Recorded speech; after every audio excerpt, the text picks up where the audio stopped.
So for today, we're really doing a deep dive into data analysis for SEO campaign. And really, I know we've kind of glossed over a few of the things that we're going to go over today, but our focus is going to be Google Analytics, Google Search Console, and keyword rankings. Okay. But before we get into like each specific platform, these are just kind of some more general guidelines when you're analyzing data for your SEO campaign. So first, you really want to have a sufficiently large data sample to actually analyze and make decisions on.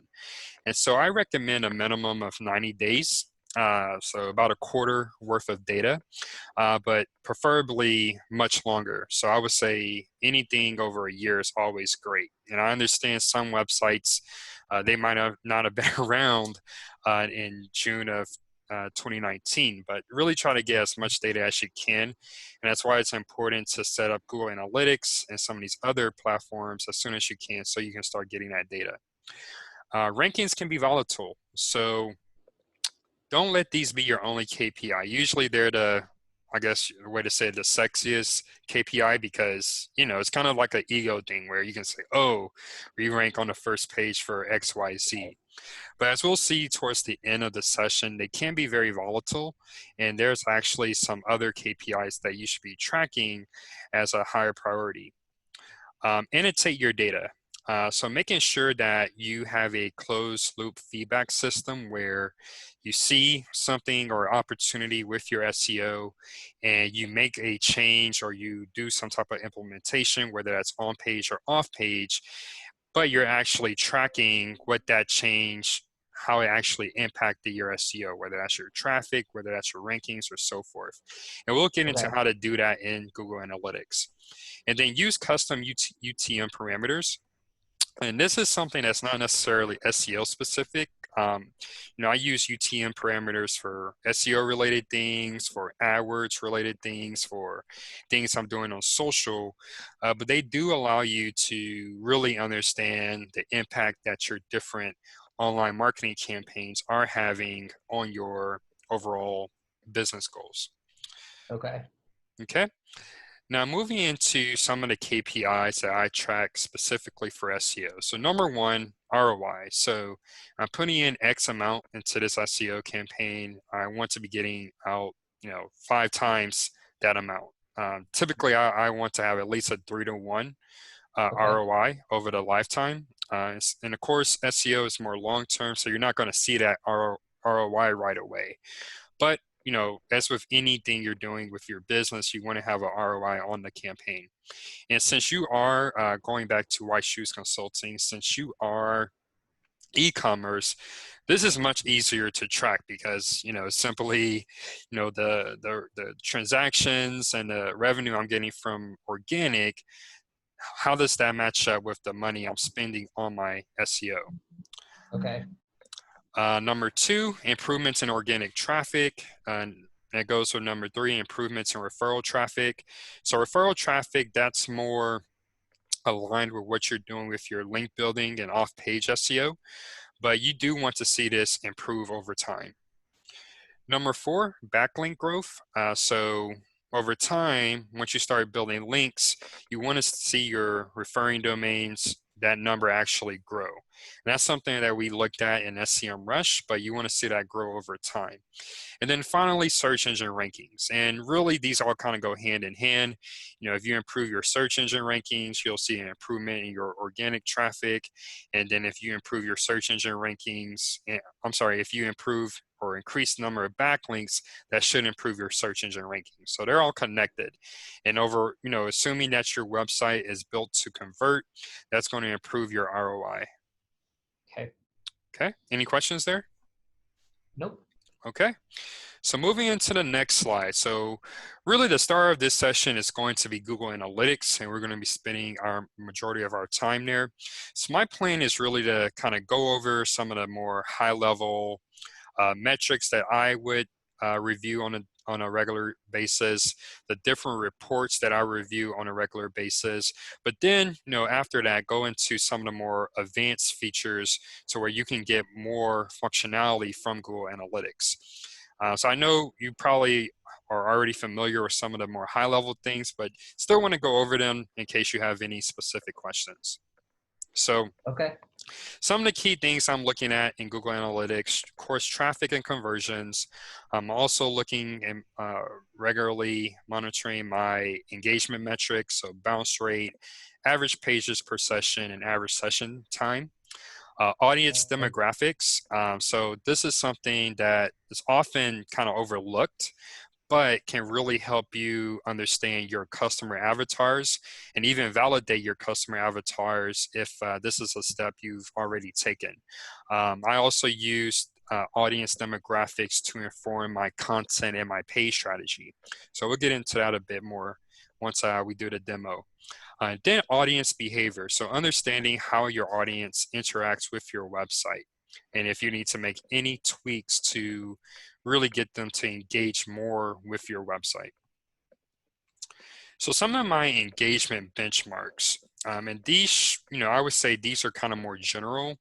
Probably the next step from this would be really understanding what those metrics look like for your industry. So for White Shoes Consulting, these can be very different compared to the Alpha Graphics website. So, but I would say, at least at a starting point, these are some goals. So your bounce rate, you should target at 60% or lower. And of course, bounce rate, the lower your bounce rate, the better. Average pages per session, 2.5 or more. And of course, this is going to vary. Some websites where, you don't really want them to take a look at the site. You just want them to convert. So that might skew this one way or the other. And then the same for average session time. So I would say really go after 1.5 minutes on average. And that's really a good starting point for your site engagement. Okay. So now we're going to go into just some demo of some different reports that I look at regularly here in Google Analytics. So why don't we go ahead and get all of these loaded again so we don't have to waste time. It's a lot. I know they need like a bulk refresh. Right. Okay.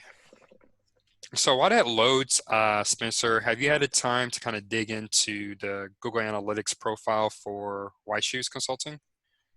Just a little bit, not so much. Okay. I'm logging in right now. Okay. Yeah, that would be great. Yeah, you can kind of look along as we go through this. Of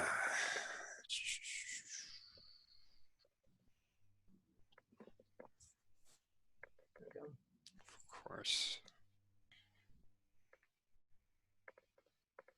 I was looking at my Google Search Console and I'm ranking, well, for clicking on me for personal stylist Denver. Oh, nice, nice. That's good. What's your, have you looked at your ranking there in Google Search Console? Or it's called position there? Where would that be at? Do you click on the word? Yeah, so we'll actually go into that a bit, but you'll see like in that performance tab, there's a little box that says average position or something like that. If you just click that to enable it, it should add a position column.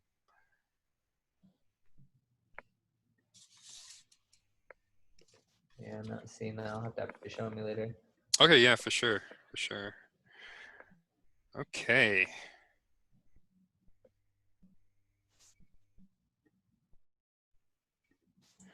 So since this is the first one that loaded, I'm going to go ahead and just start from the point A of what I want to go over. Okay. So overview, I highly recommend that you enable this report. It's not enabled by default. And basically what this is going to give you some information about the different visitors that are coming to your website. And as you can see for this particular site, they're almost half of their traffic is are people between the ages of 25 to 34. And then just by a slight majority, they have more male visitors. So of course, this can really be helpful for you because let's say if you thought your target audience was the millennials or wherever they call the folks after the millennials, Yeah. and it's actually baby boomers, well, actually that might really change how you approach your content, like the different topics you go after. And let's just say maybe, you lean more towards men or targeting men, but you find that the majority are female. Now that's something that you could dig further into. Is it Okay. women who are, maybe looking for consulting help for their significant other, or is it actually they're looking for a consulting help for their own fashion or for Okay. their own wardrobe? So yeah, definitely something to pay attention to. Is this something that you had enabled on your end? Yeah, so I'm looking at mine right now. Mine basically looks like that pie chart right there, except it's female and then men.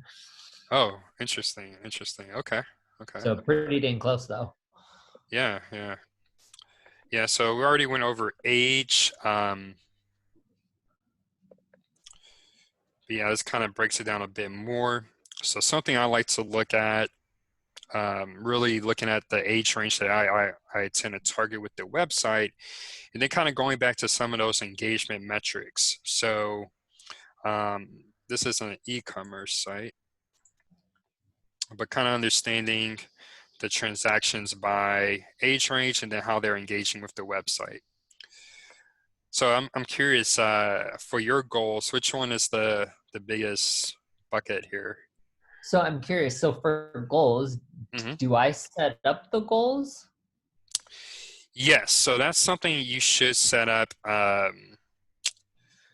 Because like it looks like I have some set up. There's a contact us and then just Spencer Boyce, but I don't remember setting those up. So maybe my SEO person did. Yeah, maybe they did. Maybe they did. Now, are you using any type of like e-commerce integration? Because I know you're kind of like selling. You're kind of Yeah, like I do. I have one that's like integrated, but I would say 90% of like the sales and everything are just through Venmo and PayPal. okay, okay. Yeah, Like so a lot aren't in my site to check out. so in that case, yeah, you want to make sure the goals are set up. Do you have any data here? Yeah, I do. Okay, awesome, awesome. Not a lot, but I mean, there is some. It's Okay. like interesting. My average session duration is about 6 minutes. Oh wow. I mean, that's awesome. Yeah. That's And my awesome. bounce rate's only 41% ish. Okay. That's great. So you're really driving, it sounds like you're really driving some qualified traffic. So that's good Yeah, because yeah, it's great to rank and get traffic, but you want to make sure it's qualified traffic. exactly. Great, great. Do you have enough data here to where you can kind of see the breakdown by age? Yeah. So So I who's like, have 25 to 34 is my most, and then okay, 35 to 44. okay. So yeah, kind of like 25 to 45. Okay, cool, Yeah. cool. And Yeah, that's what I figured it was. well, that's good. That's good. Yeah, and then it's kind of the same idea here. You can also kind of just break this down by gender. So I know you said women are make up the majority of your site visitors. Do they also make up the majority of your goal completions? Yes. Okay, great, great. Okay. Now, are you running any Google ads or Facebook ads at this time? Not yet. That's why part of it I'm waiting to do the training with you, Okay, get that approved, and then I'll probably start practicing on my own site with it. awesome, awesome. Yeah, because this is something we'll go into more detail there, but um, one thing, of course, what we already went over, just validation for my target customer avatar. But I also like to look at the interest because Google Ads and Facebook Ads, they both allow you to target based on interests. So I kind of like to go through Okay. here, and it's not like a perfect mapping, But let's just say, for instance, that, movie lovers, we can go into Facebook ads and find different interests or target people who have the interest of movies. And maybe you can find a Right. way to kind of work in like ad copy and ad creative related to or targeted to movie lovers. Okay. That can be a unique way that you target them that maybe your competition isn't doing that type of targeting. Um, Okay. I also kind of just like to look at, some of these in market segments. So, this particular website's a marketing agency website, but kind of Hmm. understanding where, they may be working. That can also be another data point you can use when you're putting together your ads. Um, Affinity What does category. like employment mean? Say that one more time. What does employment mean? Like Employ. your second one down is employment. That's my first one. Oh, really? So these Uh, are more than likely people who work in some way with like an employment agency or HR. okay. So like staffing Gotcha. agencies. Yeah. So yeah, I know that's kind of general, but yeah, that's what kind of employment would be. You say employment was number one on your list? Yeah. Okay. Yeah. So But possibly, like I'm curious too. So yours says 47.07% of total sessions. Mine's only like 14%. So does that mean like of all the sessions, they were able to gather this data of 47% of the people that came? exactly. Exactly. Okay. Yeah. So Okay. that remaining 53%, yeah, just that there just isn't data there. Gotcha. Okay. Yeah. Yeah, so that's interesting. So employment, I wonder if that may be like a B2B opportunity for you, maybe working with staffing agencies who Right. need like consulting for the people that they're trying to find employment for. Yeah, because that mine sits at 16%. Oh wow, okay. Okay, Well, that's good to know though. yeah, what's number two? Two is business services and advertising and marketing services. Hmm, okay. Yeah, maybe like SEO companies are trying to sell to you or something. Who knows? Yeah, and then kind of taking that first chart that we reviewed, this shows you kind of similar to the audience breakdown, how Okay. they are engaging with your website and where you're getting the most conversions from. So kind of going back to the employment being your top in market category, are they also your top for goal completions, or is that another category? And it would be on this page that we're looking at. Yeah, affinity My category. top one is shoppers, value shoppers like yours. Okay, okay. And yeah, and just kind of something to note, there is some, where they can be part of more than one affinity category. Yeah. So yeah, this is kind of one thing to point out there. Okay. And then kind of the same in market, so you can kind of see how that breaks down across the board. Yeah. And then other categories.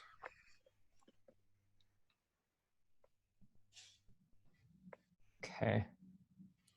So yeah, so just the way I like to do this, with a blended marketing campaign, if I'm running ads or running, really putting in investment into content, this just kind of gives me a better idea of who's actually visiting my website and Okay. making sure that, I have paid and content that's targeted to them. Yeah. Now, Geo Reports, and I believe we looked at this before, right, for your website? Yeah. Okay. Uh-huh. Yeah, so again, really understanding, where people are, um, where they're navigating from um, to get to your website. And so again, I would use this kind of if you're ever thinking about doing any type of local SEO outside of Denver, really, having data to back up the different places that you're targeting. Right. Okay. Yeah.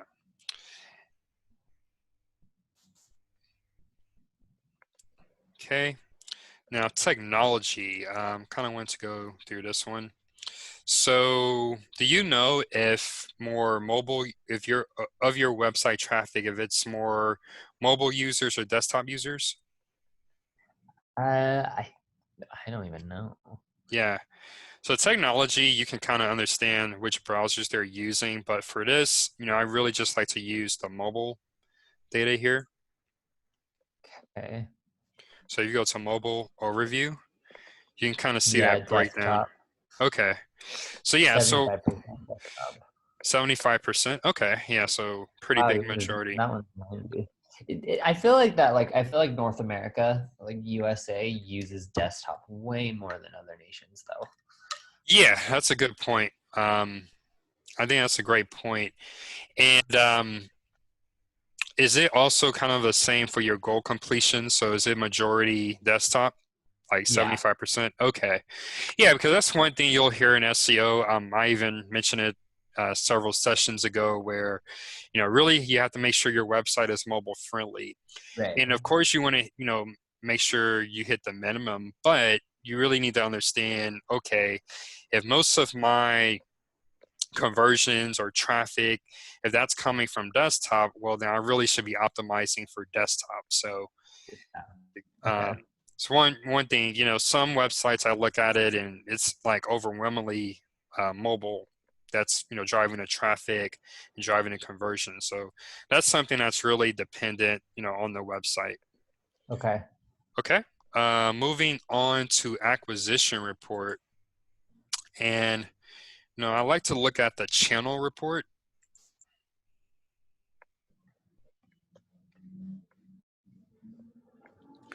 And really what I'm looking at here is the this percentage of all traffic. Uh-huh. So let's say if, one way I analyze this, okay, if I'm doing a lot of emphasis and investment into my SEO, well, I want that percentage to improve over time. That tells me that it's making up a larger bulk, a larger chunk of the traffic. Another thing I'm looking at are my conversion numbers.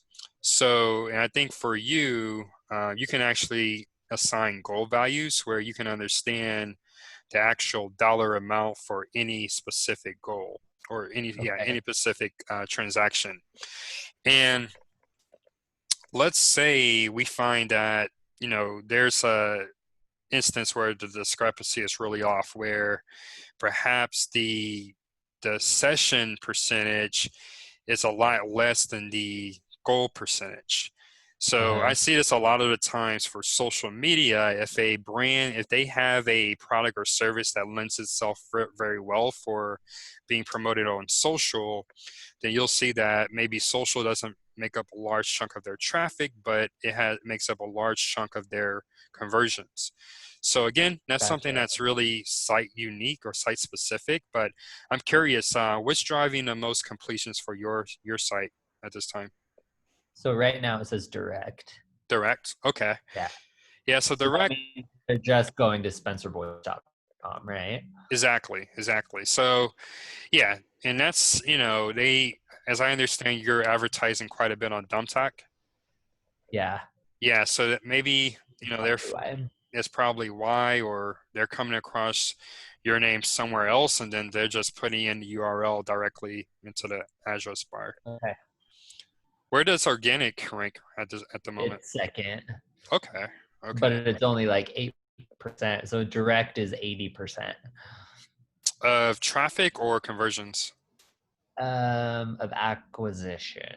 of So acquisition? yeah, Okay, yeah. okay, But that kind of makes sense because a lot of times, like if Thumbtack reaches out to me, I get a message, then I always put in my website address, nice. Okay, and so okay. that's probably why that's higher. So that makes sense. That does make sense. What Okay. is referral? Referral. So I actually was going to get into that next. So, and this is really kind of just a sign of how well or how valuable your backlinks are. So Okay, referral is I'm linking to your site from another website, and that gotcha. website is driving traffic to your site, Okay, right? So again, that's something, one of the KPIs we're looking at. We want this percentage to improve over time as well. Okay. And so you could even drill down on this. So kind of as we talked about, sometimes, or it's actually quite common, where if you're going out to a website to get backlinks, they might charge you, or they might even have different options with different kind of costs to get promoted on their website. So you can actually Okay. use this data. Maybe they offer a package of $100, $200, $300, and maybe you start at the $100 and you come in here maybe after a few months and you see that that particular $100 link placement has driven traffic and, more importantly, driven conversions Right. for your site. So then Okay. maybe you say, oh, okay, maybe it makes sense to, upgrade to their $200, $300 offering. So this is Okay. kind of way you can get some, I guess, data to back up, your decision. Okay. Yep. So for your referrals, I would imagine Thumbtack would be pretty high. Is that the case? Clicking on that. One sec.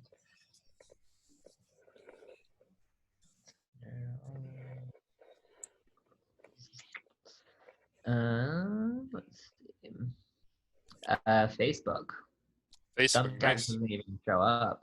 Huh. Okay. Yeah. So I wonder if those are just being counted as direct.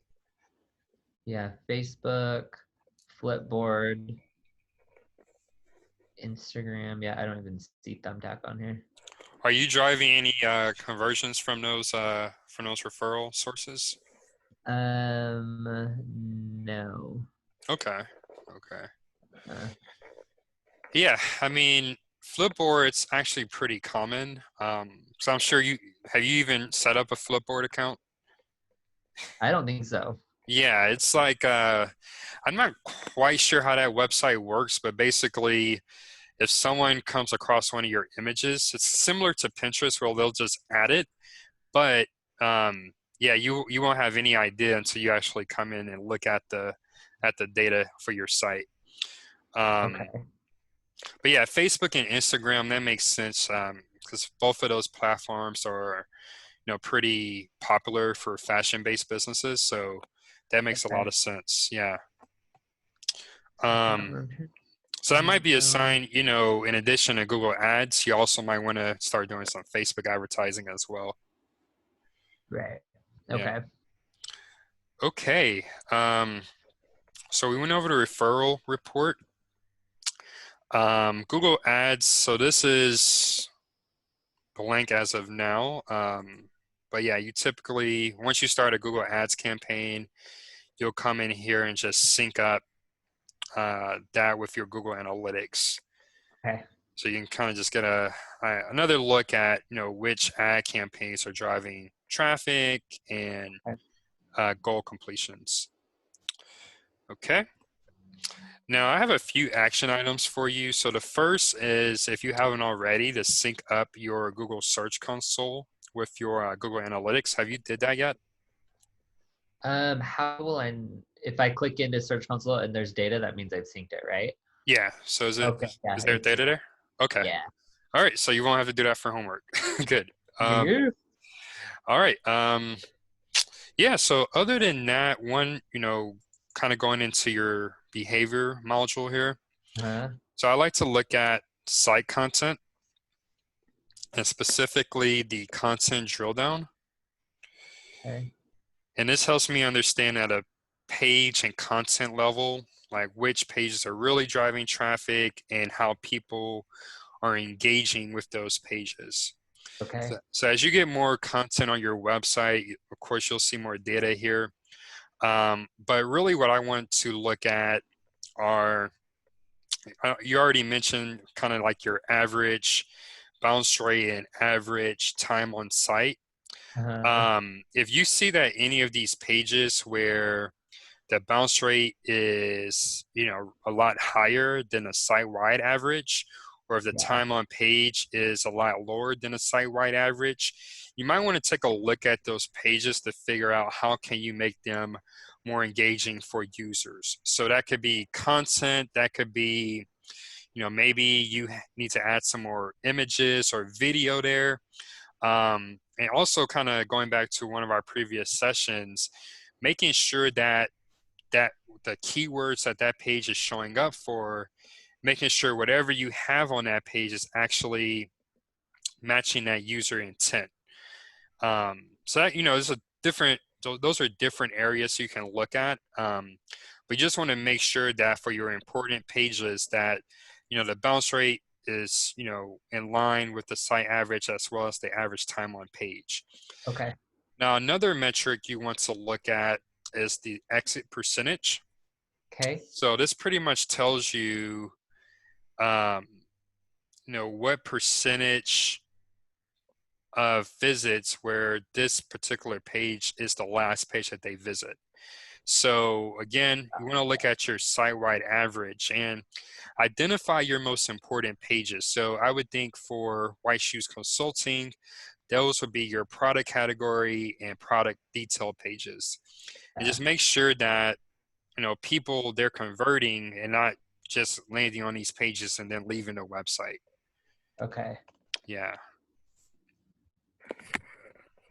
So the lower the number on that one, the better? Or For that exit doesn't really percentage, matter, right? for exit That's just percentage. showing like out of 100, this is where they're exiting your site more often, right? Right, exactly. Okay. Exactly. Gotcha. And then, one other thing I'll look at here are your page timings. So again, really prioritize your pages. So again, I think those would be your product and detail and category pages. So you can kind of see here, the average page load time for this website is 4.69. And I would say you always want your important pages to be under that. Some of these pages probably aren't as high priority, but you want to make sure that your product detail and product category pages are always in the green. Okay. Like my So, home page is in the red. Everything else is fine. okay. Yeah, so that's definitely something I will look at, since most people, their first touch of your website, or more than likely, would be your homepage. Yeah. Like, what's the percentage in the red? 6.6. It's not so So that's not not huge. terrible, but yeah. My Um, next biggest is like 23%, but that's on like an actual product. So okay, okay. Yeah, so I would just take a look at that and just make sure, maybe every few months, just come back in here and check that and make sure that it doesn't creep too far past 6%. okay. Yeah. Now, moving on to my favorite part of Google Analytics, and uh, that's looking at my conversions. Okay. So a few things to note here. Have you had a chance to really look into kind of your conversions and this part of Google Analytics? Not really, because like I said, there's two goals set up. So the first one's contact us that has 0, and then just Spencer Boyce at 397. But I have no idea like where you go edit the goals. I don't even know like Mm-hmm. the point behind the goals, if that makes sense. Sure. So I'll just do a quick look, kind of review of this, and then we'll actually go in and I'll show you how to create those goals. Cool. Okay. Okay. So goal overview, exactly as it sounds, it kind of just gives you an overview of all of the goals for the website, and you can actually drill down a little bit further to see what are the most important URLs for driving goals, goal completions. Okay. Um, so yeah, usually your contact us, that's going to be the biggest one, since it's how people get in contact with you. Right. But your product detail pages, you might want to set like a secondary goal, where not necessarily when they purchase, but when they add something to the cart. That's a Okay. really good secondary goal. And then you can even, once you have all of that set up, you can kind of see, okay, if only 80% of the folks who add something to the cart, they're actually following through and purchasing the product, how can we better capture that remaining 20%? So improving Okay. your add to cart process and checkout process. Okay. Other than that, I also like to look at kind of the goal flow.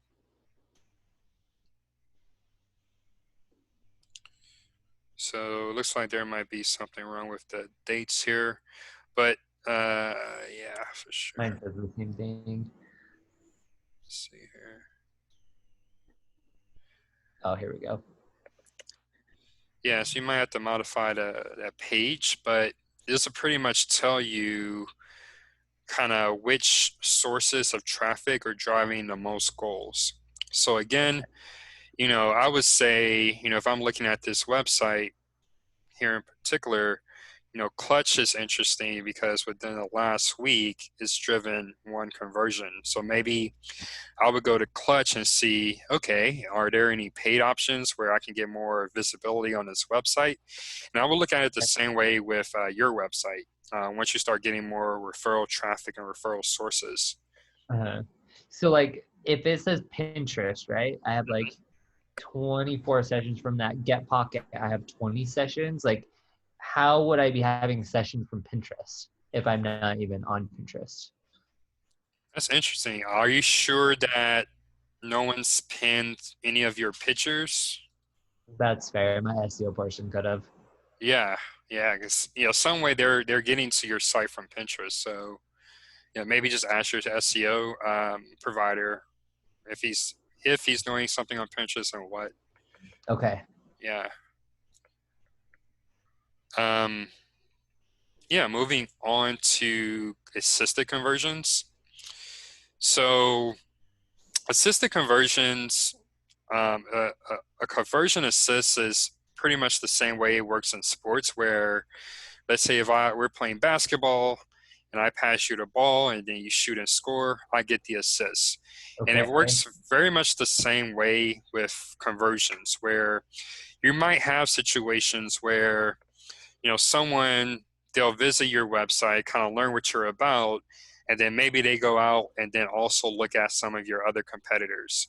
And then they come back and say, okay, I believe Spencer, I believe he provides the best service for what I'm looking for. I'm going to purchase one of his offerings, or I'm going to contact him for more information. So in Okay. that case, that first touch would be the assist, and then the second touch would be the last click conversion. So this menu pretty much breaks down by channel which channels are leading the most for conversions or assisted conversions, and which ones are leading the most for the last click conversions.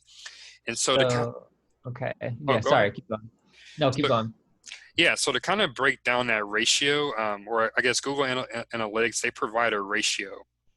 So if this ratio is a perfect one, that means that that particular channel provides the same amount of assisted conversions as it does last click conversions. So we see for display advertising, assisted conversions to last click conversions to. So it has a perfect ratio of 1.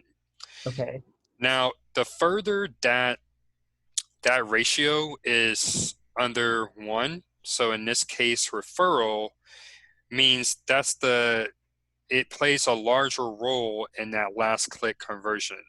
So Okay. looking at referral, for example, so it only has 4 assisted conversions, but it has 16 last click conversions. So very low ratio of 0.25. Okay. The further that ratio is above 1 means the more of a role that particular channel plays in assisted conversions. So we see here, actually all of these are under 1, but we see organic search or I guess let's go for social network. It actually has a ratio between last click and assisted. It's closer than the direct and organic gaps. So really what you want to use this for, Spencer, is understanding where each channel plays a role in your online sales process. And Okay. so if we look at the top conversions paths,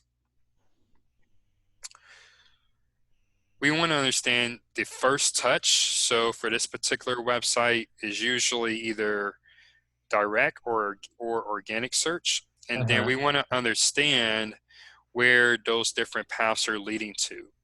Okay. So, and with that, the way I would use this information, so let's just say organic search, you know, it's providing, quite a bit of like the first interaction with my brand for this particular company.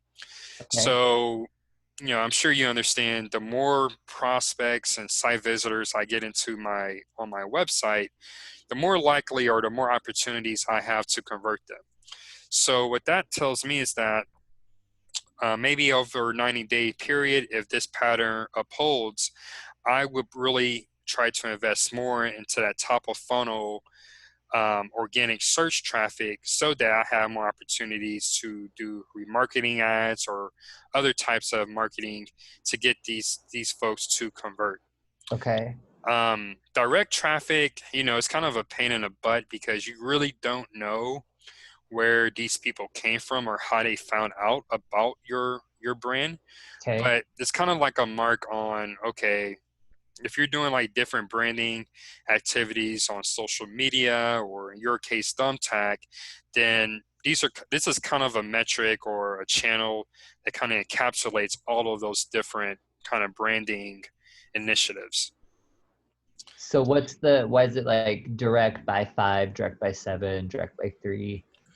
Yep. So that pretty much means that they went to your website 5 times, and each of those times they typed in your website URL. So So so is this based off of one user? or just multiple users Okay. over this last week or so. Okay. Because like I have some that go direct up to 13. So that means they probably are, and I'm not sure if that's what this is the conversion report. Yeah, so that means that they are visiting your website, up to that many times Okay. So via that channel. go back to where were we just the assisted conversions, right? Yes. So like I have one on here that so direct is my first, referral is my second. Hmm. But referral it has a assisted of 9.91. Referral and assisted of 9.91. Yeah, like I have one, like I have other that's an assisted of 38 and a half. Okay. So that means like, so explain again one more time what that means. So that means, and it should break out to where the assisted number is much larger than this number. Is that the case? Yeah, so the assisted conversions, like direct is 259, referral is 109. Then you go over to that last column, Hmm. and so I have a 0.81 and then a 9.91 from referral. Okay. So what that tells me is referral is usually kind of like it plays the assisted role in that conversion.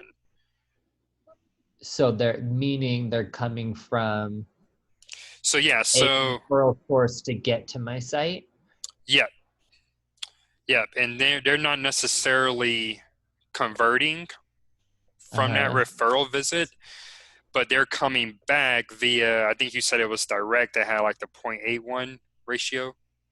Right. So they're coming back direct and then they're converting. So do you want those numbers lower then? Is that the goal?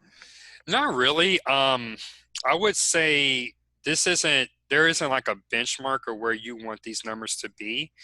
Okay. It's more so to kind of help you understand, okay, you might have an instance where you're just not getting enough people into your funnel.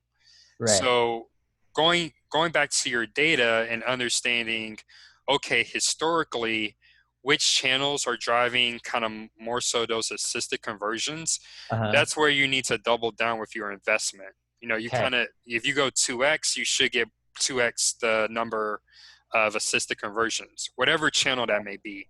Okay. Um, So yeah, so for this one, it's not really a like you should be hitting certain benchmarks with the ratio, but more Okay. so data to understand how to invest per Okay. each channel. That makes sense then. Okay. Yeah, yeah. And yeah, it sounds like something may be off with your conversion tracking, but we'll get into that here in just a bit. Just want to go Okay. over one more thing. Yeah, no problem. So, and then, the model comparison tool. So typically, and by default, usually you're going to set your last interaction. So whatever was the last channel they used to complete the conversion, Okay. that's usually what you're going to set as like that's the type of conversion that gets the most value.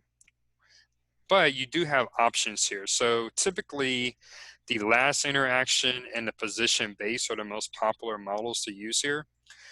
I personally like to use the position base because, if you have a product or service where it's not a pain in the neck problem, someone's not going to convert, right away. It's not like you're providing like a emergency service like locksmith or dentistry or something like that, where they're going to have different touches with your brand before they decide to complete that conversion event.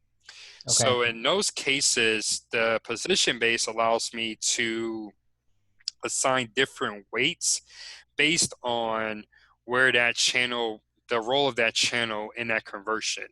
And typically what you would do, the first interaction, so they visit your website for the first time and maybe they came from Thumbtack. So that would count as 40% of that conversion. And Okay. then you have the last click, so wherever they came from, and then they completed that conversion, that would count as the another 40% of that conversion. So that's 80%, right? And then the remaining 20% would be divided between the first and last conversion. So Okay. if we had, let's use some easy numbers here. So if we had 4 different touches with your website before that customer actually purchased something or submitted their info via the contact form. So first touch, last touch, that would be 80% of the conversion. And then Okay. maybe in between, they had 2 other touches with your website. Then each of those would count as 10%. So that Okay. adds up to 100, of course. So over time, that'll again help you. It's another way of helping you understand, okay, which of these particular channels or avenues, which of these are contributing the most to my website conversions. And Okay. again, it's not a specific benchmark that you're trying to hit here, but really helping you understand where you really should be investing your marketing dollars online. Okay. Okay, is that clear? I know that's that's a lot, but I is that think clear? so. Yeah, I think so. I'm sure it'll become clear when I review this again too. So, Okay. Now, like I said, it sounds like something may be a bit off with your conversion tracking. So I'm going to show you, how you can set this up. So first you would go to admin, okay. and then from here you Wait, would where's go, that then? admin is going to be at All the right. I bottom see it. left. Yeah, Okay. found it? Okay.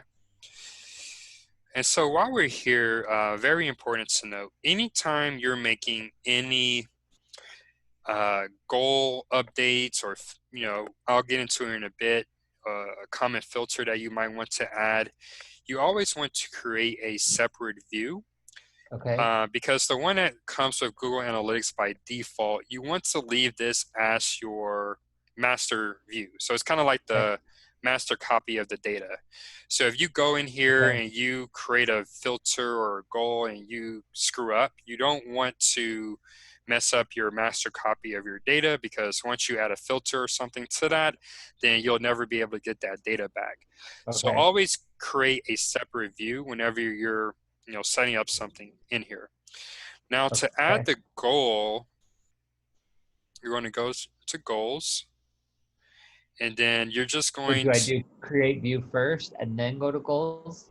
yeah, I would recommend doing that. So do I do any settings on create view like as reporting, view name, show user ID reports, anything like that? You can just leave that as the default. I don't think you would need like any of that customization. What about, because it does say a name is required for your view. Yep. So I would say for that, yeah, something that's memorable. So just maybe something like goal view, goal setup view, or Okay. you can even put in a date, 6/22/2020. Okay. Okay. Create view. Okay. And then that's how you switch between the views. Okay. Yeah. So goals. Yeah. So why don't we actually look at your screen while we do this, so I can walk you through and giving you access.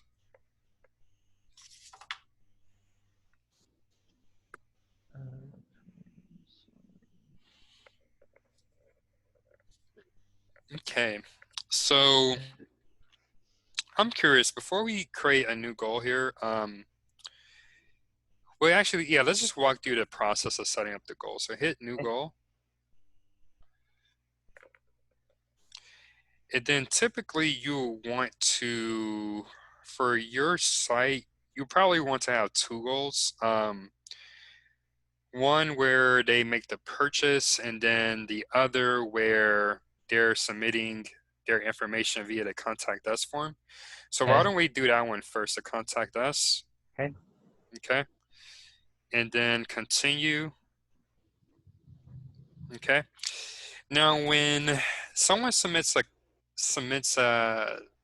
the contact us form, Spencer, are they taken to like a thank you page, or what's the flow after they submit that form? I'm trying to think. I think it does go to a thank you page.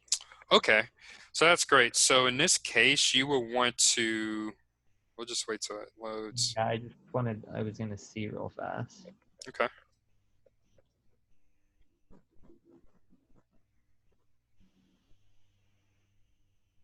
So, okay.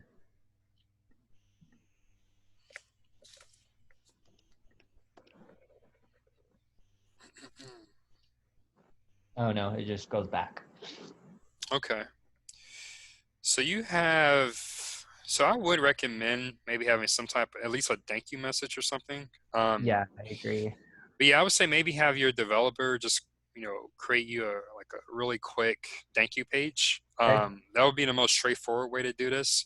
And then for that, you would use the destination option.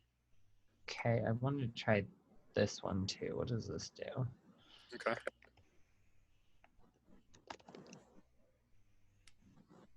Same thing. Okay. So destination option. Yeah, and then whatever the URL for that thank you page, you would just hit that for section 3. So just go to continue. And then, yeah, you would just put that in here. Okay. But you would do the part after the forward slash. So you see like this little example here below the Yeah. box. Yeah, so that's all you would Okay. need there.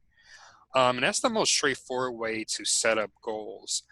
Now for when someone purchases something on a website, Uh-huh. after they put in all of their information and they, make the purchase, Yeah, it does does it, a page. it does have a thank you page? Yeah. Okay, cool. So, and is that thank you page on your domain, or is it like through your payment processor? It might be through my payment processor. Okay, so you might want to just set up a redirect where it takes them to a page like something simple. Thank you for your purchase and whatever important information you want for them to know at that point. Okay. And I prefer destination goals. It's just a lot more straightforward. Oh, so But yeah, so you do have that one option. The other option, if we go back to Google Analytics, you can also set up yeah, let's just do place an order, like the top radio button. Yep. And then scroll down a bit.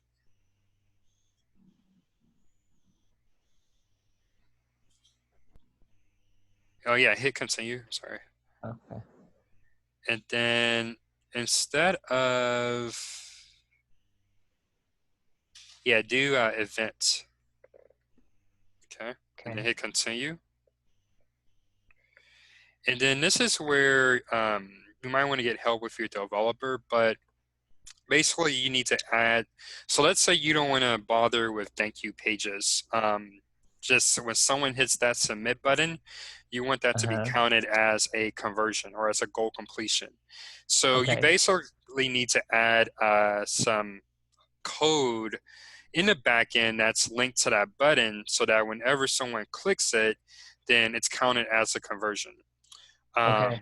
And then from there, with that information, you would go in and actually fill out this information here. Gotcha. Yeah. Okay. And so I would say, you know, for your category, um, yeah, you pretty much can just kind of, you know, I would just say label these things as something that you would know what they are Yeah. when you're looking at them, and then just hand over that snippet to your developer and have him add it to the Okay. back end. Okay. Yeah. Perfect. Yeah, and I'm that's, actually messaging him stuff. I have a guy, he's updating my backend right now. And so I'm sending him all of this stuff right now. oh, nice, nice. Yeah, yeah. Yeah, I'm sure this is very important for you figuring out, okay, how many purchases you're making and For where sure. those Yeah. purchases are coming from. Okay. Now, one thing, can we go back to the goals you already have set up? Yeah. So where would I? Just, yeah, just cancel, scroll up here a bit. Huh. And you said that there were, oh, they're in the other view. That's right. So go to the first view.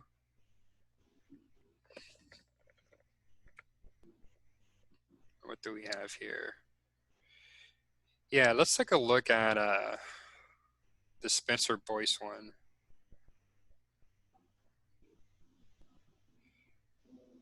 Yeah, so this looks like it's like an engagement goal.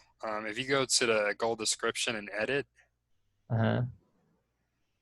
yeah, so basically you're tracking whenever someone hits a certain number of pages during their visit, then you're tracking it as a More goal. than one. Okay. Yeah, so So that's like that. basically they're traveling around my site. Say that one more time. Basically, like if they travel around the site, so they go from the home page to a second page, that's a goal completion. Right, right. Okay. Um, So then I don't that's know. Is the that something you want to track? I mean, no, just because analytics tracks that anyway. Right. So I don't necessarily need it set up as a goal. So that's why I was curious here. They did the contact us destination page, but there's no, that's just the form. Okay. Yeah, so you actually need that the actual thank you page. Right. So I would need a thank you page for that to work. Okay, that's fine. I can get that set up later. So even like this right here, though, that shouldn't be spencerboards.com. It should just be that, right? Right, exactly. Exactly. Okay. Okay. Yeah, if you want to disable these, just go back to that main screen and you can just, yeah, turn off recording. Okay. I mean, they're fine for right now. I don't care Okay. until I get everything set up. But okay, that's good to know. Yeah, for sure. Anything else you want to look at while we're in here? I was wondering, I just noticed this. Mm-hmm. Yeah, so we're actually going to go over this in a few slides. Perfect. So yeah, So and yeah, then I'm good then for right now. all right. So I'm going to take back over sharing. So I'm trying to think. So we went over conversions. Yeah, I think that's it for this piece. So those are just kind of some of the high level things I'll look at in Google Analytics.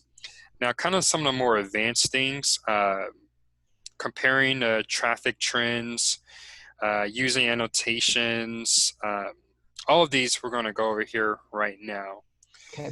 So the first things first, historical trends, I just like to really look at kind of the year over year type data with my website.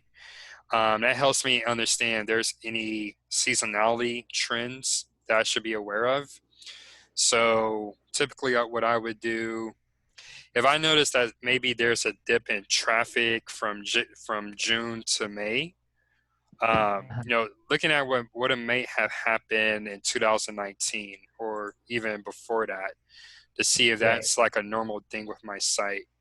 And so to do, yeah, the historical traffic trends, pretty simple. Just, put in your specified date range and then compare it to the Okay. previous year. And they'll pretty much set it up the way you want it. Um, Using annotation. So I think that's something you just asked about. Right. So annotations pretty much are notes that will be stored here on your Google Analytics data, and all you would do here is just hit this little drop down arrow Uh-huh. under the graph and then hit new annotation. And Okay. what I would like to use this for, let's say if I'm really making some major improvements to my on-page SEO, Uh-huh. I'm really going, I'm really thinking about, doing some link building. I'm already doing link building, or pretty common, if I know that there was a major Google update, Uh-huh. I would just maybe add a note here for that specific date. And Gotcha. then Okay. I'm not going to add it here, but all you would do is just, type something uh, and then just hit save. So it's And basically just when you're comparing results and like COVID hit on this date, you know what I mean? perfect example, yeah. Okay. So how did that affect my search traffic, since, Yeah. whenever it was, yeah. So yeah, that's a perfect scenario when you would use it. Okay. And then, what you were looking at there in the back end in the admin menu, that would just show all of your annotations in a list. Okay. Yep. Um, Creating custom dashboards. So I know you're a busy guy, so you might not always have time to come in here and just really dig into these different menus. So Google, they actually offer where you can set up a dashboard to really just display the most important KPIs for your campaign. So to do that, you would just go to customization and then hit create. And then, if you're not quite sure what you want to include with your dashboard, you can start with they have like a starter template. Okay. So let's just use that one. And I'm just going to put test dashboard. And typically this is going to cover most of the things that you want to look at here. But let's say if you maybe want to drill down into a specific KPI, make sure that you have a widget here that will track that for you. So I'm sure something that might be very important for you would be kind of revenue or transactions. So Okay. yeah, you can actually add a widget. And you kind of just play around with however you want to see it visually that's most helpful for you or whoever you have working on this. And then once you figure that out, then you would just hit save. So from there you'll have your dashboard. So maybe if you have a regular meeting with your SEO provider, you can say, hey, okay, I'm looking at these things on a dashboard, and it's can kind of just be a built-in agenda for those meetings. And then Gotcha. Okay. you can even set it up where you get this every Monday morning when you log on. So you can have some type of whoever you want to send it to, email it weekly, monthly, quarterly, wherever makes sense, and then just hit send, and every Monday you'll get that email. Gotcha. Okay. Yep. So something that's also really closely related to this. So kind of going back to the COVID thing, let's say during, once COVID became kind of mainstream news, and maybe that had a drastic impact on your traffic.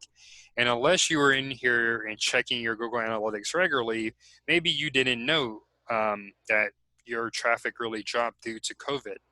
So one way you can kind of automate those types of things is setting up custom alerts. And basically custom alerts, again, you're going to go do the customization tab, manage custom alerts, create new alert, and you can actually, let's just say test traffic drop, okay? And then typically, it would be like a day, but you might want to do like a week or something as well. Applies to all traffic, and you can kind of just play around. It decreases by more than, I don't know, 20% or something. Okay. Whatever, the way I would look at this, kind of understanding what are your KPIs with your campaign, and then figuring out kind of what is your tolerance level. Okay, maybe a 20% drop isn't that big for you, but maybe if it was a 50% drop, then looking at that day by day or week by week, and then when that does meet those conditions, it'll send you an email alert, and that Okay. way you'll be on top of it. Your SEO provider will be on top of it. And, instead of waiting until you notice it with your business, you'll kind Right. of already know, okay, I know my traffic drop. What can we do to kind of get things back to normal? Okay. Okay. So just want to make sure I cover everything else here. So filters. So while we're here, let's look at filters. Discard. So a common filter that you will want to add for your site is blocking your IP. So I would perhaps block your IP, block your office IP, then anyone who's on your website regularly, block their IP as well. And Okay. this was just make sure that your traffic data, it's clean data. It's actually people who don't work for your team that are actually going to the website. And Right. then you would just create a filter. You know, you can just kind of do a what is my IP search if you're not sure what that is for your IP address, and it should return your IP address here at the top. You can just stick that in here and Okay. go from there. Yeah, because there's a couple in here right now. Oh, great. Okay. Okay. I'm assuming that's probably... So if I type in the IP address, will it kind of give me an idea of where it's coming from? When you type in the IP address here, or In Google. um, it can typically tell you the country. So uh, if you go to, I think this is the website I use. It'll at And least did tell you you. Oh, go ahead. sorry, did you do traffic from the ISP domain or traffic from the IP addresses? Traffic from the IP addresses. Oh, there we go. Okay. Because I'm adding mine. Yeah. So as I understand, I think the lowest level it can get is like the city or town. Um, and now pretty much, yeah, it's probably the lowest level you can block. But if you're trying to figure out where the IP is from, yeah, just use a tool like whatismyipaddress.com. Okay. Yeah. Well, because like I'm wondering what these ones are Oh, really? that are, yeah, Okay. like that are in my filters. I'm just wondering more, like if they're my SEO. Uh, So yeah. can I do it? Sorry.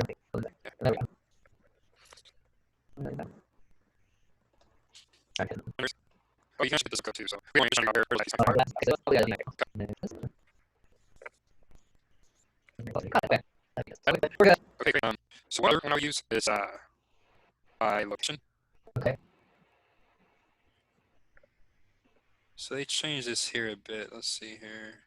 Country. Try country. Yeah.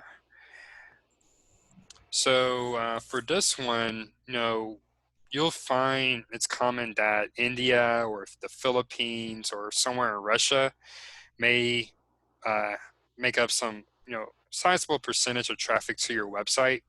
So kind of going with the first example, you just want to make sure that you're only I believe you only serve customers in the US, right? Right. Right. So you just want to make sure that anything outside of the US, or maybe even everything outside of English speaking countries, that you're not including them in your traffic data. Okay. Yeah, and that's, I would recommend adding that filter as well. Okay. Yeah. Yeah. Let's see. What else do we have here? So we already went over email alerts, looking at the exit rates by page, setting up filters. So now just advanced segmentation and intelligence alerts. Okay. Okay. So for the first, and actually we already set up intelligence alerts. That was the alerts thing. So for event segmentation, and again, this is something that's going to be more specific to what you find important to segment. Uh-huh. But one general one I like to do for a website is comparing the traffic for people who converted, Okay. comparing that to traffic that did not convert. Okay. So to add a segment, you would just go here to you can really do this on multiple menus, but just hit Okay. add segment. And then from there, you want to do, well, first, Google, they already have several kind of predefined segments. So maybe there's something here that already fits what you need. So made a purchase. Actually, that wouldn't be a good fit for this site, but maybe a good fit for your site. Um, let's see what else here. Converters. So one that I'm interested in is converters versus non-converters. So just hit apply.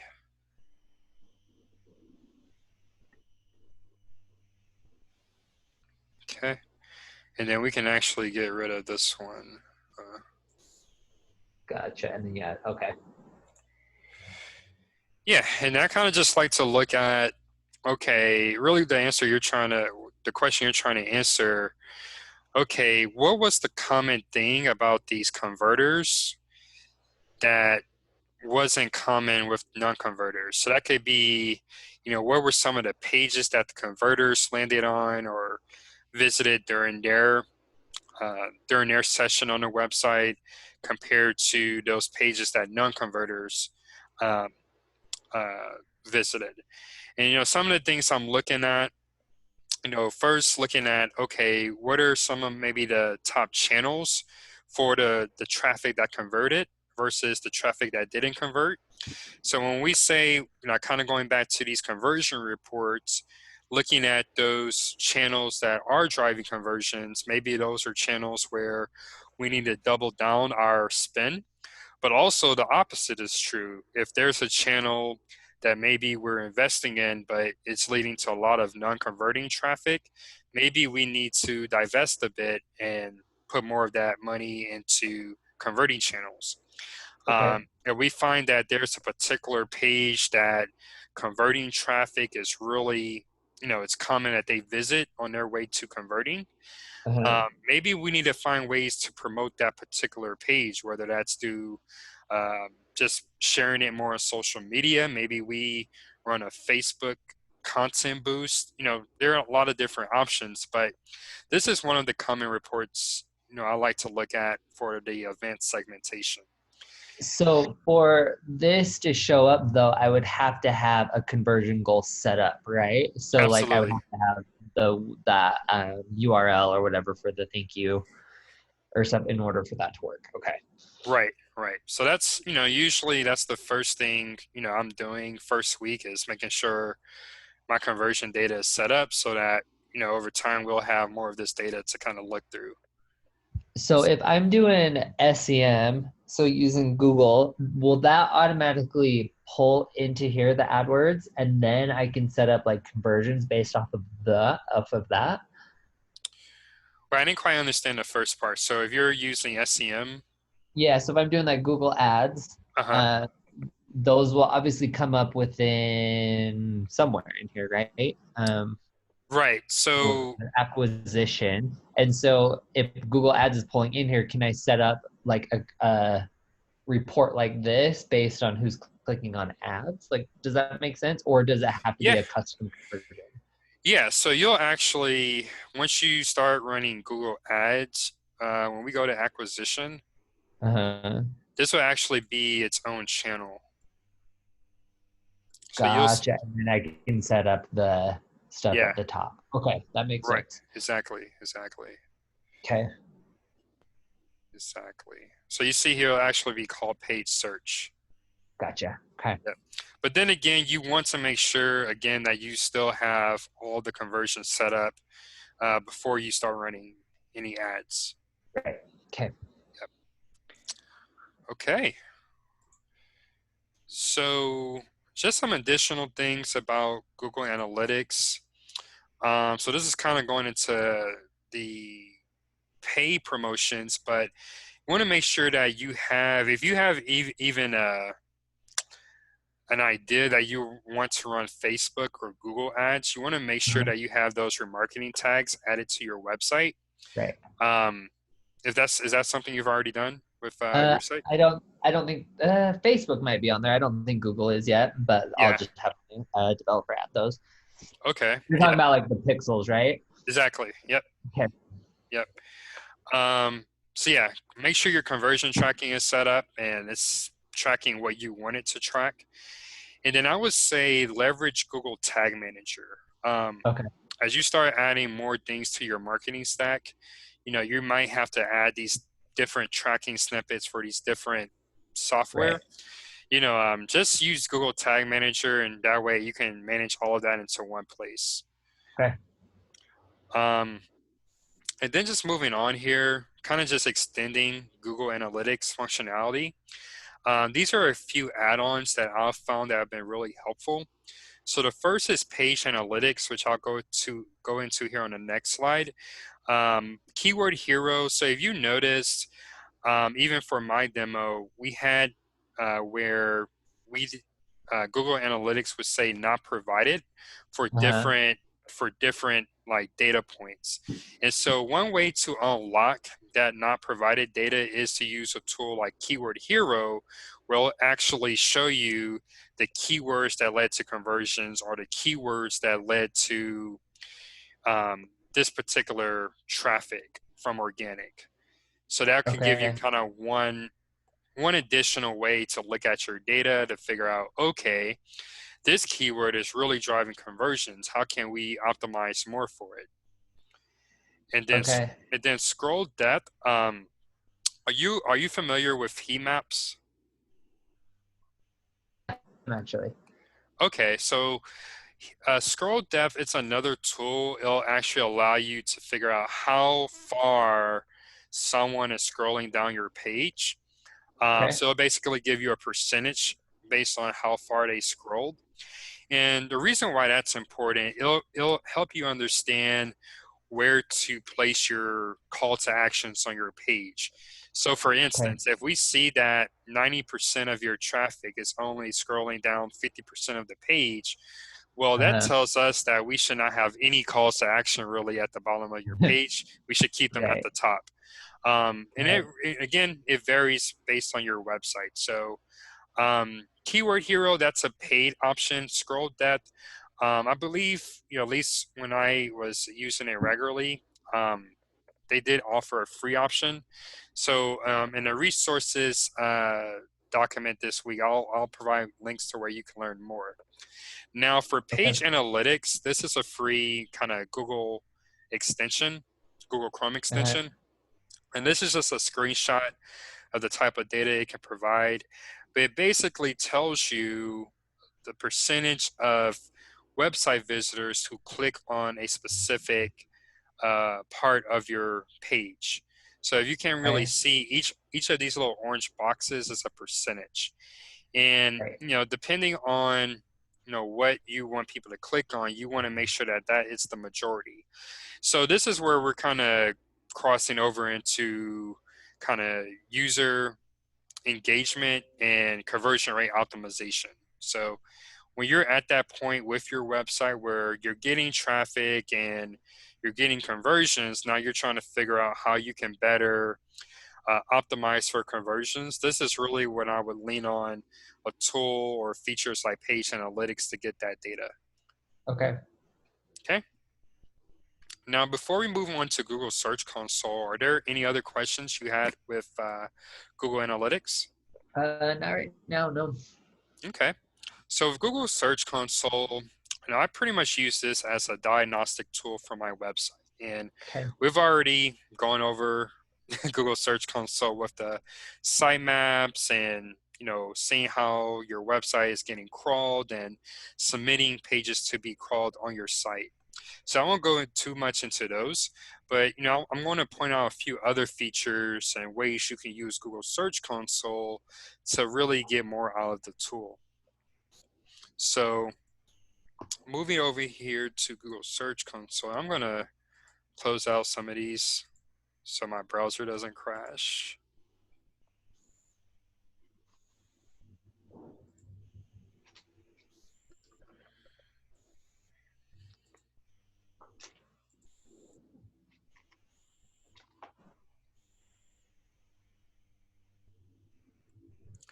So do you have a different person doing your kind of website updates than you have doing your SEO?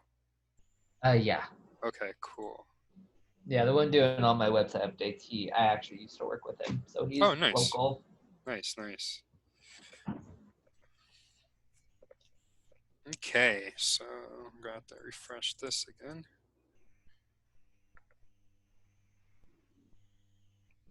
So I believe at the beginning of the session, you weren't sure how to check the position. Right. Okay. So when you're over in the Performance tab, do you see these 4 boxes here at the top? Yeah.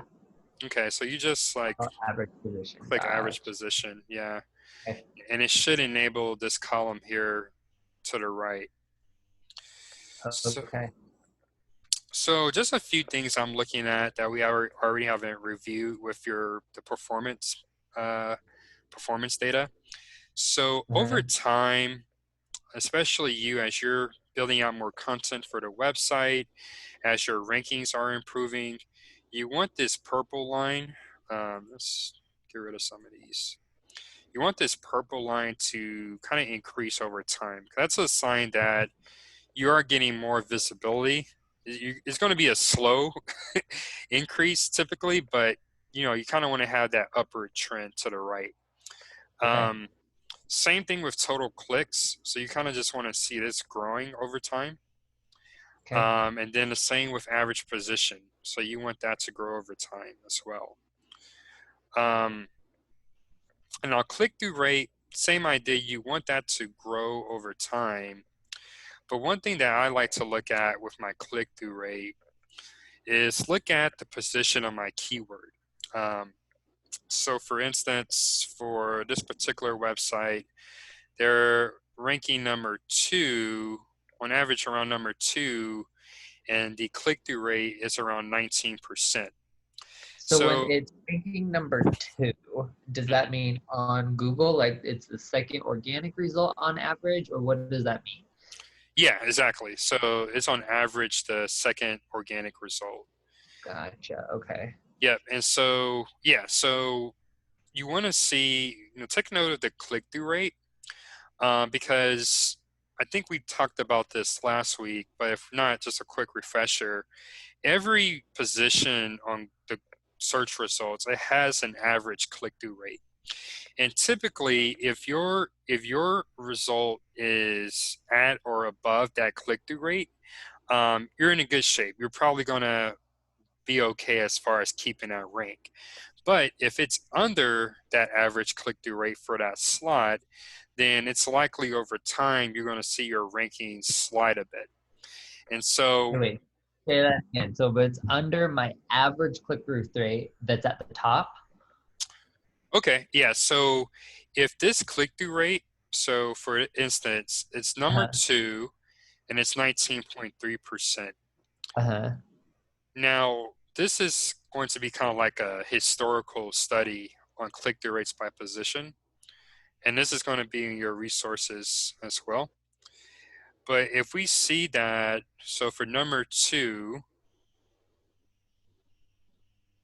okay, we see that the average desktop is 16% for click-through Okay. rate.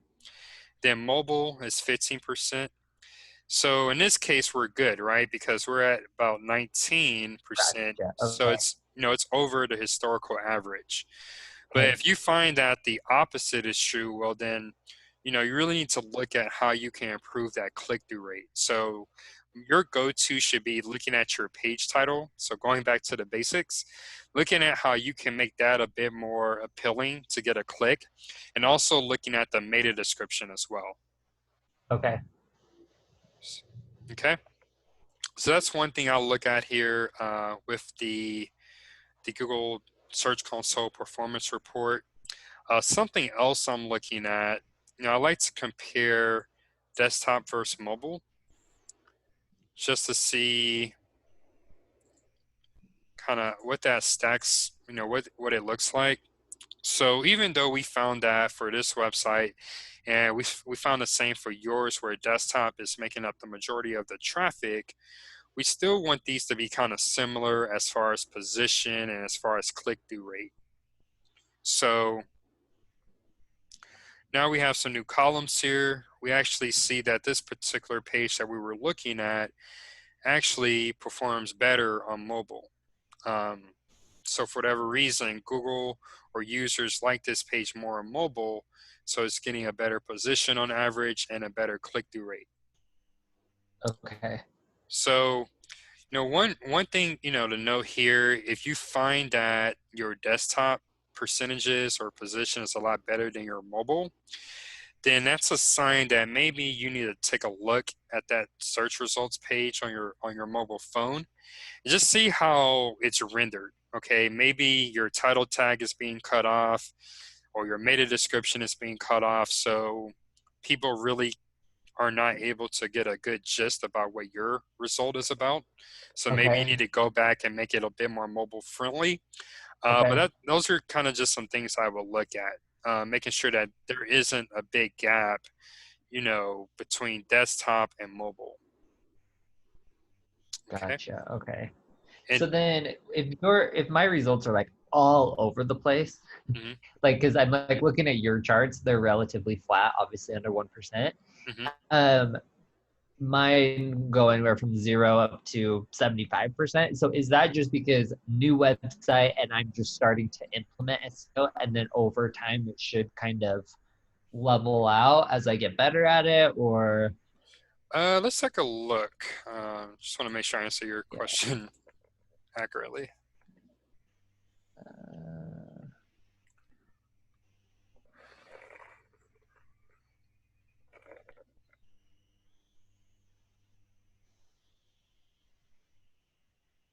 so it's just all over. See, yeah, it is. Okay, let's scroll down a bit.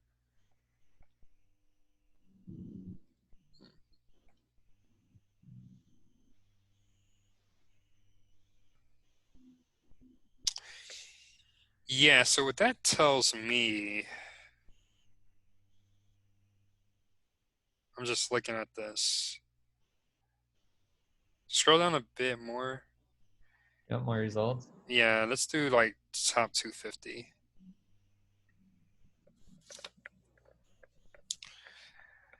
Okay, what I find is interesting, um,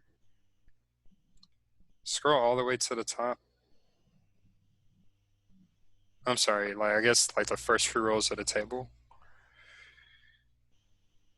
So what I found interesting is that for wardrobe audit, your desktop position is 59.6. So basically you're Okay. like And on page 7 or something, 6 or right. 7. But I mean, that's a pretty decent click-through rate. So I wonder if that's, if I'm in Denver and I'm typing in wardrobe audit, your position is actually a lot higher Than because what's showing. because you're more relevant for that person locally. But Yeah. anyway, I mean, to answer your question, yeah, what that tells me is that, yeah, for some of these phrases, you're getting some pretty good click-through rates Uh, and positions. So those would explain why it's kind of, you have some things that are really high, but some that are really low. But yeah, okay. over time, as some of those queries where you're ranking, you're not, the site isn't ranking high for, as they improve, you should start seeing those stabilize a bit. Okay. Sounds Yeah, good. yeah. Okay. Yeah, while we're on your, if Oh, you want to sorry. share some more, I can kind of continue this session from here. Yeah. We can look at your data. So go back down to the table and sort it by position. So we can just do desktop position. So if you just click desktop position All right then. right Okay. there, yeah. I guess click it one more time so we get the highest ones. Stylus current. Okay. Let's do, if you click find a personal stylist service, just click that row. There you go. Okay. So one other thing you can look at here are pages. So click the pages tab. Okay, so your home page is here. So what you'll find, Spencer, again, as your rankings start to improve and your pages get more visibility, is that you're going to Uh-huh. have one page or you're going to have multiple pages ranking for the same query. That's actually a good Right. thing. So what you want to do in those cases is actually use that as an opportunity to build your internal links. So let's say Okay. let's just pretend that you had your homepage, it was ranking number 2, but then you had maybe 2 other pages on your website that were ranking, I don't know, between number 10 and 15. So in that Okay. case, one way you can improve the rankings for those other pages is to actually add internal links from your home page to those other 2 pages to kind of help Okay. boost their position as well. That makes sense. Yeah, so that's just kind of one way you can use this pages report to do kind of more of that internal linking strategy that we went over Okay. a few sessions ago. That makes sense. Okay. Okay. Now, one other thing here, if we click if you see the enhancement section on the left-hand side, if you click that Uh, core web vitals, like the okay. first, yep. So this is actually a fairly new session or section that Google has added, maybe within the last month or so. And why don't I share then since you don't have data here yet? Okay. Um,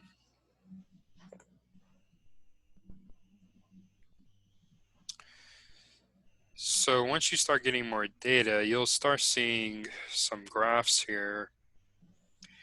And Google, what they're doing is shifting to something called cumulative layout shift. And it's very technical, it's very UX kind of specific. But basically, the idea is when a user is using your website, what's the consistency of the page as it's rendered? So you've probably been on some websites where sometimes you go to a page and it'll look one way, and then you might look on your another device or you might look on another page on their site and it looks different. So the user Right. experience isn't very consistent across the board. And so Right. what they're really trying to do is make it a imperative that website owners ensure that consistency, that consistent user experience. And so Okay. they're starting to track kind of good URLs and then URLs that need improvement. And so we Okay. just, for this particular website,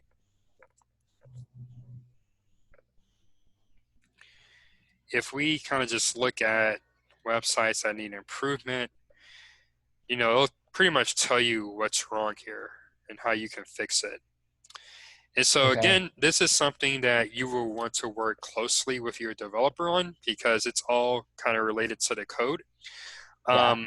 But Um, Google has announced that they're really not making this a priority right now, but starting in 2021, this is going to be kind of a new ranking factor that they're going to incorporate more and more into the ranking algorithm.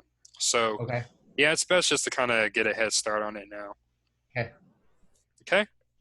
And then do they just like tell you like what LCP issue is, CLS issue? You know what I mean? Yeah. So if you actually click through even more here, it'll tell you the URLs. Okay. I think this is yeah, so I think the particular issue for this is that it's longer, it's slower than 2.5, which is the recommended for mobile. It's Gotcha. 3.4. Okay. Yeah, and then it'll take you to page speed insights. Okay. Yeah, typically, you know, the, your website expert, um, you know, if he fixes it in one place, he's usually going to fix it site wide. But just Okay. something to kind of be on top of, you know, kind of over the rest of the year. Yeah, that makes sense. Okay. And Okay. then other than that, one last thing I like to look at here are the security and manual actions. So if you're doing anything spammy, like anything black hat with your website or sometimes even gray hat, or Okay. maybe let's say something that was acceptable in 2020, and we fast forward to 2025 and it's not really acceptable practice, SEO practice anymore, you do have the potential of getting a manual action where someone from Google's team, they actually manually reviewed your website or something with your presence, and they saw that something that didn't look right, and they actually are going to log a manual action for your site. So, you know, when you see no issues detected, that's what you want to see at all times. But Okay. just kind of note that that's there. So I would maybe check that, you know, a few times a year. Or if you ever notice like any major drops in your traffic or your rankings, this would be one of the first places I look. Do you get like notifications if they do something there? You should, you should. Okay. So, but in case you missed that email, you know, this is also how you would take a look. Okay. And then security issues, again, you know, if you have anything where maybe your website was hijacked and everyone else knows except you, it'll probably show up here in the Okay. security issues section. So just something to kind of check, you know, Yeah. maybe a few times a Totally. year for sure. Okay, so that's Google Search Console. Now, keyword tracking, and this is the last part of today's session. So keyword tracking, I mean, I think the idea, you know, you build your list of keywords and you track their movement over time. And if your rankings are moving up, well, then you probably don't have much to worry about. But Yeah. you're probably more concerned if they're moving down and if you're seeing that as a downward trend over time. So when you're seeing that with your keyword rankings, first things you want to make sure that you don't panic and just start doing things to try to fix it, but actually take time to take a step back, breathe, and analyze why your rankings might be moving downward. Okay. And there are different types of ranking drops, and you know, you might wake up and yeah, you're gonna feel like Wally Coyote, where your rankings just For drop real. off a cliff. Like, what Uh, happened? yeah, this is your competitor just laughing at you, or Google, however you want to call it. But approaching ranking fluctuations, there are different types of ranking drops, and the reason why you want to take some time just to analyze what's going on is that it'll help you best understand what is the best way to move forward. So these Okay. are the common causes of ranking drops. So I'll go into each of these, but um, number one and number five, they're probably, when you hear about people, they lost all of their rankings or their traffic, is usually number one or number five is the reason. And it can be the Okay. most difficult to kind of recover from. So number one, a manual or algorithm drop. So this is where you'll open up your Google Analytics one day, you'll see something crazy like this where your website traffic has dropped in half within a few days. So, if you set up your custom alerts like we went over in the in, earlier here in the session, you should receive an alert where you'll already know that there's been a big drop. And usually when you see a drop like this, it's going to be because there's been a manual action on your site, and Google is pretty much penalizing your website for having that action that needs to be fixed. So this is what we just went over in Google Search Console, and that's where you'll find whatever you need to do to fix your site. So typically when we're looking at manual or algorithm drops, and the same goes for any Google algorithm updates, usually it's going to be something related to your content or something related to your backlinks. Okay. So if you notice a huge drop like that, like we saw in the previous slide, I would just really, take a look at your backlinks. If you're doing those regular backlink audits with SEMrush, you should be on top of this. Or, just send this to your SEO person and just have them really look at the backlinks and maybe do that next step analysis where, okay, we know that SEMrush were good, but maybe there's some backlinks here that are really, kind of hurting our website, or maybe something happened with those websites where, the things have changed. And this is where you want to go in and do a link disavow.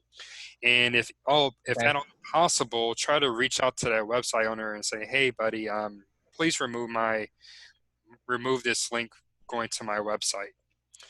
Okay. The second thing here are duplicate content issues.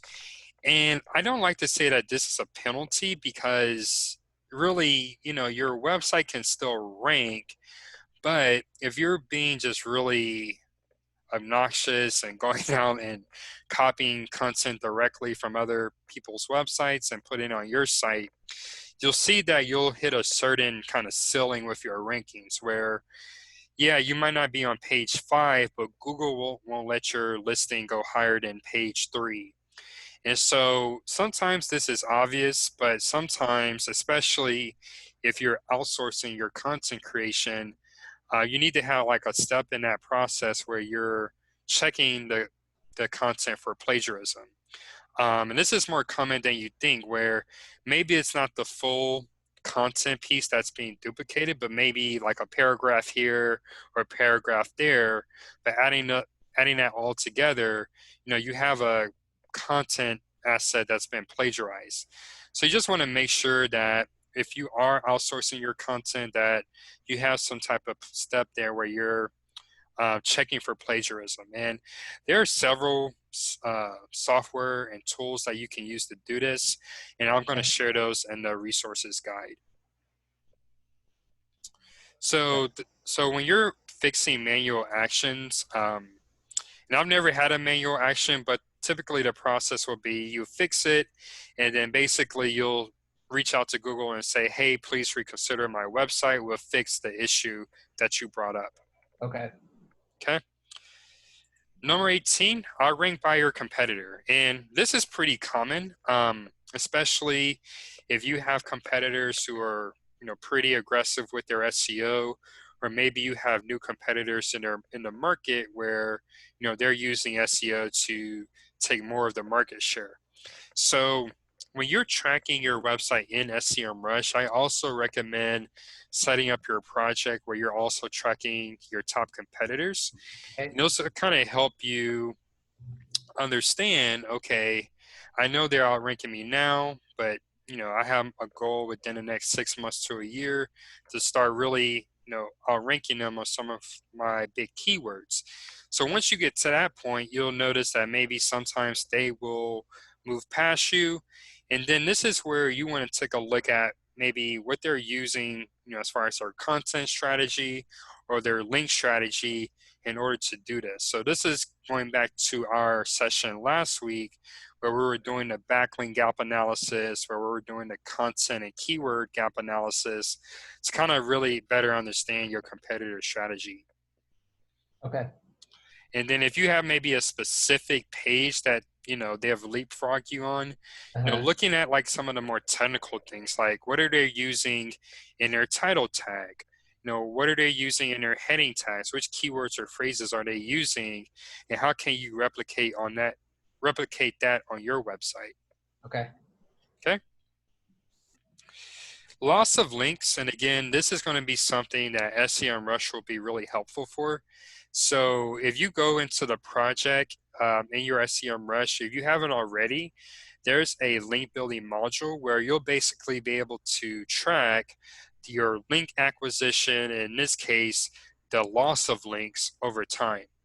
And sometimes, this is more of a kind of lag indicator. If you see a drop in your rankings or traffic, then if you kind of rewind 2 or 3 months before, maybe Uh-huh. your website had a loss of backlinks that were really helping you with your rankings. Gotcha. So Okay. when you see that there's a loss of backlinks, I typically wouldn't, unless it's like a really valuable opportunity, I wouldn't Uh-huh. go out and try to regain those links. I would just, or I guess regain those links from the same sources. I would Yeah. just try to replace those links because, if it's a legitimate website, they wouldn't have just dropped your links like that. So it's probably a sign that it wasn't a good website to begin with. Okay. Okay. Now moving on to Google algorithm updates, and these are always fun. So these are going to be very similar to what we saw here, where overnight or the course of a few days, you see a big drop in your rankings or traffic. And really, the only way you're going to notice is if maybe just take a look at some of the major SEO news websites like Search Engine Land. Google, they also have a YouTube channel. So these are things that your SEO provider should be tracking. So they should know ahead of time whether Google has been updating their algorithm. Okay. And, just kind of be on the lookout if you see like any major drops in traffic or rankings. Okay.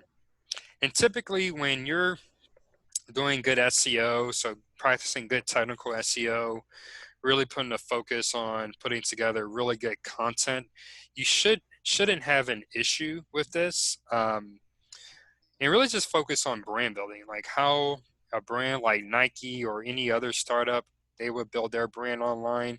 Just really taking that same approach, building out a presence on social media, getting backlinks, and so forth.